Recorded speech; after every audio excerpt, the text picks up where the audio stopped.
আমরা বেসিক্যালি মহিলা প্রফেশনের সঙ্গে যুক্ত নার্সিং স্টাফেরা অল অফ আস মহিলা, এবং তাদের যদি সেফটি সিকিউরিটি না দেখা হয় তাহলে কিভাবে ডিউটি করব? আমরা আনপ্রোটেক্টেড ডিউটি করি প্রতিদিন, ইচ অ্যান্ড এভরি নাইটে আমরাই থাকি।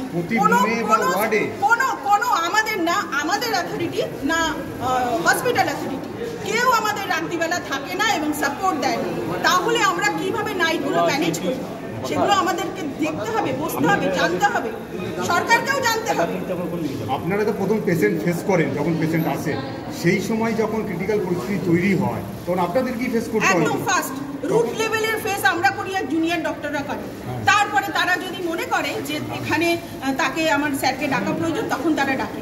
আমরা তো কখনোই কাউকে ডাকি না, বিকজ আমরা জানি যে আমাদেরকে এভাবেই এই সিস্টেমের মাধ্যমে আমরা গত এত বছর চাকরি করেছি, সামনের ইয়ারেও তাই করতে হবে। কারণ এটা আমরা গেটের পর্যাপ্ত গেট কি আছে?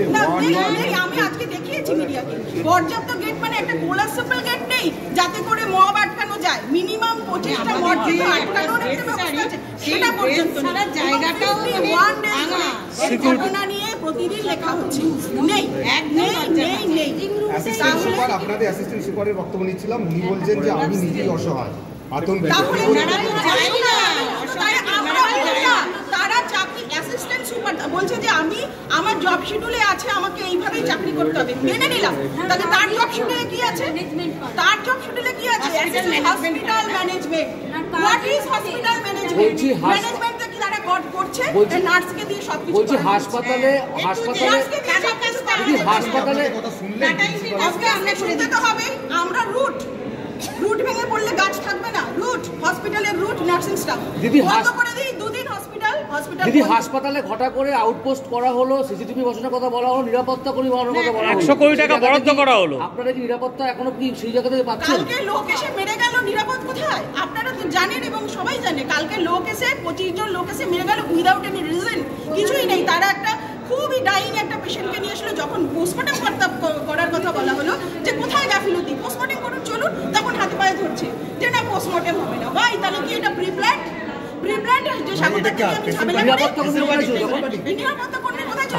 দেখাই যায়নি। নিরাপত্তা একজন ছিল, সে এখানে নিরাপত্তা কর্মীদের দেখে আসুন না যান। আমি তো চাই যে আজকে বৈঠকে দেখে আসুন। আজকে বৈঠকে কোনো সমাধান সূত্র বেরোলো? সমাধান সূত্র কিছু বেরোয়নি। ওনারা বলেছেন আমরা সময় চাইছি, আমরা চুপ, এবং জুনিয়র ডক্টরও বলেছে লিখিত কিছু দিন, না হলে আমরা আর আপনাদের বিশ্বাস করতে পারছি না। মেবি নেক্সট টাইম আর কোনো ফ্যাটাল ঘটনা এখানে হতে পারে। আমরা সেই জন্য ওরা সিজ ওয়ার্ক করছে, বিকজ ওদের কোনো রেজিস্ট্রেশনের প্রবলেম নেই। আমরা যেহেতু চাকরি করি, আমাদের অনেক রকম বার আছে, আমরা সিজ ওয়ার্ক করছি না, আমরা এরকম অল্টারনেট করে ডিউটি করছি। মানে ওরা সিজ ওয়ার্ক করছে এবং গত 2 মাস ধরে সিজ ওয়ার্ক করছে, আমরাই ওয়ার্ড সামলাচ্ছি। আপনারা কি এখনো অবধি নিরাপত্তাহীনতায় ভুগছেন? এখনো পর্যন্ত অলওয়েজ। ঠিক আছে, থ্যাংক ইউ। মিটিংয়ে সেটাই বললাম যে আমরা যদি সেফটি সিকিউরিটি সিকিউর না হই তাহলে আমরা ডিউটি করতে পারবো না। প্রতিদিন আজ প্রিভিয়াস 51 ডেজ ধরে আমাদের উপর এরকম অত্যাচার চলছে। পার্টি এসে কখনো ঝামেলা করছে, কখনো ডাক্তার নেই বলে ঝামেলা চলছে, আমরাই ম্যানেজ করছি দিনের পর দিন। মানে গত 51 ডেজ সিনিয়র ডক্টররা আসেন মাঝে মাঝে, কিন্তু ওইভাবে আমরা অসহায়ভাবে ডিউটি করছি না। আমাদের সিকিউরিটি সেফটি সিকিউরিটি কিছু আছে না, আমাদের কালকে নার্সিং তরফ থেকেও কিছু দেওয়া হচ্ছে না। এখানে অ্যাসিস্ট্যান্ট সুপার যারা কিনা এইটা দেখার জন্য, হসপিটাল ম্যানেজমেন্ট দেখার জন্য, হসপিটাল সিকিউরিটি দেখার জন্য, বাট তাদেরকে আমরা কোনো সময় পাই না, কোনো সমস্যাতে তাদেরকে আমরা পাই না। চিঠি করি, দিনের পর দিন চিঠি করা হচ্ছে, বাট কোনো রকম এবার যদি সেফটি সিকিউরিটি দেওয়া হয় তাহলে সেইভাবে দেখুন। আমরা তো সিজ ওয়ার্ক করিনি বা করতে পারি না, বিকজ আমরা উই আর সার্ভিস পারসন। এবার জুনিয়র ডক্টররা করতে পারছে, বাট আমাদের ওয়ার্ডে চলছে, ওয়ার্ড সবই কিছু করছে, কিন্তু সেফটি সিকিউরিটি না থাকলে আমাদের এই আন্দোলন চলবে। মিটিংয়ে এমএসবিপি এবং প্রিন্সিপাল চুপ ছিলেন। তারা জানে তো আমরা ফেলিওর। 51 ডেজ হয়ে গেল যে আমরা আমাদের সিকিউরিটির জন্য মিনিমাম একটা গেট বসাতে পারছি না, একটা কোলাপসেবল গেট বসাতে পারছি না, অথচ আমরা বলছি আমরা সেফটি সিকিউরিটি দিচ্ছি। তো এবার আমরাও সেটা যে একটা মিনিমাম কোলেস্ট্রল গেট বসলে তো কিছু মগকে আটকানো যায়, সেটা সাগর দত্ত প্রত্যেকটা ফ্লোরে কোথাও একটা কোলেস্ট্রল গেট পর্যন্ত নেই। ঠিক আছে, এবার ওনারা সেই জন্য ফেলিওর বসে আছে চুপ করে। আমরা জুনিয়র ডক্টররা চেয়েছে যে আপনাদেরও কিছু লিখিত দিতে হবে যে আমাদের সিকিউরিটি আপনারা প্রোভাইড করতে পারছেন, তবে নাহলে কি একটা আরেকটা ফ্যাটাল ঘটনা হবে, আরেকটা কোনো অভয়া হবে। তারপরে আপনারা সিসিটিভি আছে, নো ডাউট সিসিটিভি কিছু কিছু জায়গায় 25 সেই সিসিটিভিটা দেখে সার্ভেলেন্স করার লোক নেই। একটা বন্ধ করে যদি সিসিটিভি থাকে তো সেই সিসিটিভি দেখে কি বুঝবে? পরের দিন এসে দেখবে যে ওখানে কিছু সমস্যা হয়েছিল না। তো সিসিটিভিতে সার্ভেলেন্স করার জন্য তো কোনো লোক চাই না, কেউ নেই। তাহলে সেটা কে করবে? আমার অ্যাসিস্ট্যান্ট সুপারিনটেন্ডেন্ট করার কথা, সে কোথায়? কোথায়?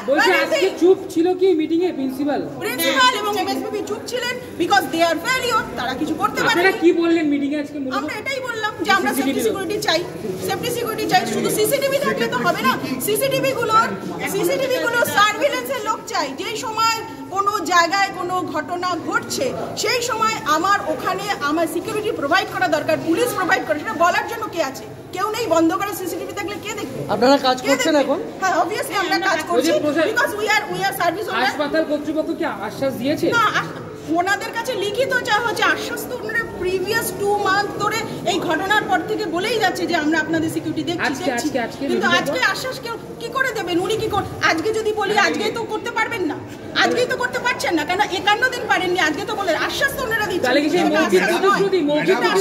আপনারা কখন মনে করবেন যে আপনারা কাজ করতে নিরাপদ, তার জন্য কি কি ব্যবস্থা নিলে? এখানে একটা শুনলাম এখানে একটা আউটপোস্ট বসেছে, সেখানকার পুলিশরা কি কোনো সময় আসে? এবং পুলিশদের ডাকার জন্য কারা ডাকবে? সিকিউরিটি ডাকবে, আমার অ্যাসিস্ট্যান্ট সুপার ডাকবে, সেখানে ডাকতে হয় অন ডিউটি নার্সকে। ওয়াই অন ডিউটি নার্স সে তার পেশেন্ট কেয়ার প্রোভাইড করবে না, কেন সে তাকে পুলিশকে ডাকবে? বলুন তো, হসপিটালে কোনো ঝামেলা হলে কাদের কথা দেখার কথা? অ্যাসিস্ট্যান্ট সুপারের ডাকার কথা না, যে আমার ওখানে সিসিটিভি দেখে তার দেখার কথা যে ওখানে কি হচ্ছে। শুধু একটা সিসিটিভি লাগালে হবে না, তো সেই নার্স কেন ডাকবে? গতকালও নার্সই ডেকেছে। তাহলে কি আজকে আনফরচুনেটলি নার্সকেই পুলিশকে ডাকতে হয়েছে। তাহলে কি আজকে হাসপাতাল কর্তৃপক্ষের তরফ থেকে শুধুই কি মৌখিক প্রতিশ্রুতি দেওয়া হবে? একদমই তাই। 51 দিনের মধ্যে আজকেও সেই মৌখিক প্রতিশ্রুতি। আর কি কি দাবি রেখেছে? আগে যেটা দরকার, পেশেন্ট ওয়ার্ডে যাবে, তার সঙ্গে লিমিটেড লোক যাবে, 2-4 জন ম্যাক্সিমাম, এবং যত আনওয়ান্টেড লোক যাদের হাসপাতালে দরকার নেই তাদেরকে হাসপাতালের বাইরে রাখতে হবে। তাহলে আমার রোগী, আমি তো নিশ্চয়ই করে উদ্বেগের মধ্যে থাকবো, কিন্তু যাদের সেই উদ্বেগ থাকবে না তারাই কিন্তু এই ভ্যান্ডালিজমগুলো করবে। ফলে এইটাকে আমাদের সুনিশ্চিত করতে হবে যে ওয়ার্ডের মধ্যে ঘটনাটা ঘটেছে কোথায়, বেসমেন্টে নয়, গ্রাউন্ড ফ্লোরে নয়, তারা অতগুলো ফ্লোর উঠে গেল কি করে, কেউ তাদের বাধা দিল না। এই পরিবেশটা আমরা চাই। ব্যারাকপুরের সিপি এসছে কিছু আলো এখনো পর্যন্ত কিচ্ছু দেখি। ব্যারাকপুরের সিপি এসছে কিছু বলবেন আপনারা তাকে? হ্যাঁ, নিশ্চয়ই বলবো, আমাদের নিরাপত্তা তো চাই। স্বাস্থ্য আধিকারিক এসছে, আমরা তো সুরাহা চাইবো, কিন্তু মৌখিক সুরাহা, মৌখিক প্রতিশ্রুতি, মৌখিক আশ্বস্ত অনেক করা হয়েছে। দিদি, গ্রুপ ডি এবং জিডি স্টাফদের কমান্ড সিকিউরিটি ড্রেস পরিয়ে নিরাপত্তার বিষয়টাকে করতে যাচ্ছে, কি বলবেন?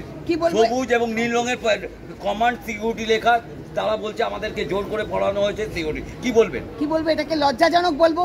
যারা এই ব্যবস্থা করে তাদের বাড়ির সামনে, তাদের অফিসের সামনে তো শয়ে পুলিশ আছে, তাহলে আমাদের তো শয়ে পুলিশ চাইছি না। আমরা সুষ্ঠুভাবে কাজ করতে পারি, রোগী পরিষেবাটা ঠিকমতো নিতে পারে। কারণ যা আমি এখানে শুনেছি যে এখানকার প্রিন্সিপালও বলেছেন একই কথা, যে যত রোগী আসবে সবাই তো ভালো হয়ে যাবে না, কারোর তো সত্যিই প্রাণ সংশয়, সেই জন্যই তো হাসপাতালে আসা। তাহলে সেই আমরা যাতে নিশ্চিন্তে পরিষেবাটা দিতে পারি, আমি পরিষেবাটা দেবো এমন যে আমাকে এই বুঝি আমাকে মারলো, এই বুঝি আমায় মারলো, এটা হতে হবে? এটা তো একটা সুস্থ পরিবেশ নয়। তাহলে আমরা এটা চাইছি না। আমরা যখন এখান থেকে ডিউটি করে বাড়ি যাব, আমাদের পিছন নিরাপত্তা কর্মী আমরা চাইছি না, কিন্তু ডিউরিং কাজ এত অযাচিত লোক কেন ওয়ার্ডের মধ্যে ঢুকবে? তাদের তো কোনো প্রয়োজন নেই। এইটাকে সুনিশ্চিত করতে হবে। দিদি, কালকে এখানেও বলা হয়েছে আরজিকর করে দেওয়া হবে, কি বলবেন? হ্যাঁ, এখন সব জায়গাতেই বলা হচ্ছে আরজিকর একটা স্ট্যান্ডার্ড হয়েছে।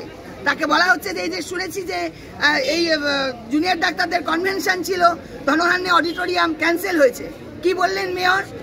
আমরা চাইবো না সব জায়গায়, এই তো আন্দোলন হয়ে গেছে, আবার কেন এটা হচ্ছে? আবার এটা কেন হলো? কেন এটা কন্ট্রোল করা গেল না? 16 জন 20 জন লোকের ওয়ার্ডে কি প্রয়োজন ছিল ওই পেশেন্টের সাথে? কোনো প্রয়োজন ছিল না। তাহলে সেইটাকে না দেখতে পারলে এই ঘটনা বারবার ঘটবে।